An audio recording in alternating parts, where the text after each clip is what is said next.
structure of a sentence in English. Subject, verb, object. Now, I'm going to give you a few minutes to do these exercises on your own. But before you do it, let's do the first one together as an example. All right, let's have a look at this one. It says here, they, Tony, cooks, every, lunch. Which word do you think is the subject? Obviously, it's going to be the person, eh? So what's the subject in the first sentence here? Tony. Tony, right. So Tony is the subject. Now we need to find the verb.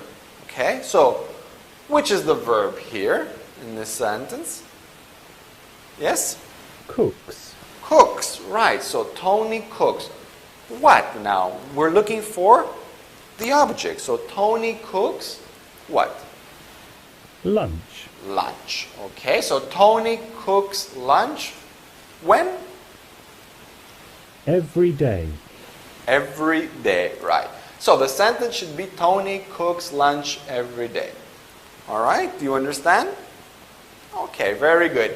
Now, I'd like you to do the other sentences on your own, and we're going to check them together.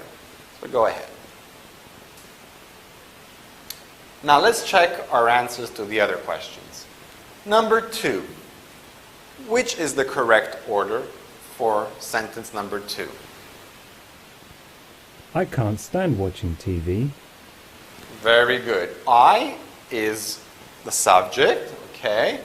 Can't stand is the verb, all right. And watching TV is the object.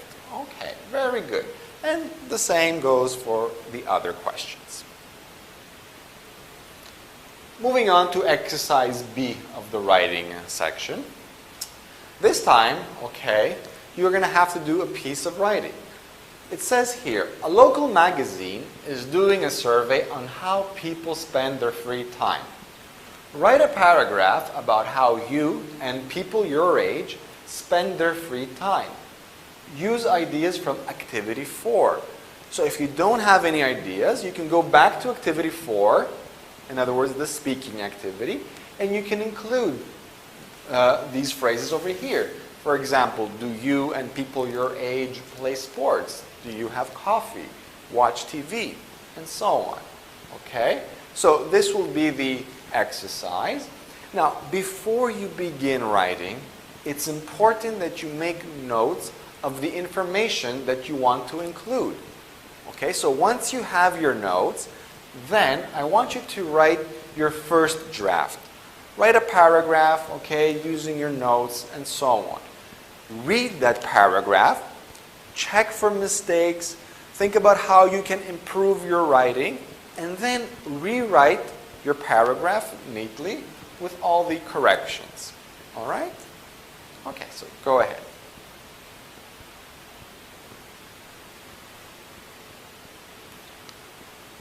And finally, we have here the workbook exercises.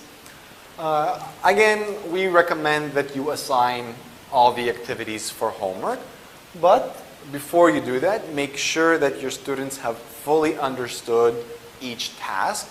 It might be a good idea to do an example, let's say the first one from each exercise, to show to your students how to do it. And you can correct it in the next lesson. And now we've come to the end of our session. I hope that you have enjoyed our model lesson, and I also hope that I have given you some useful advice and useful information on how to use the Traveler book. I hope that this advice will also make your lessons more interesting and more engaging for your students, and that your students will enjoy learning English. Thank you very much.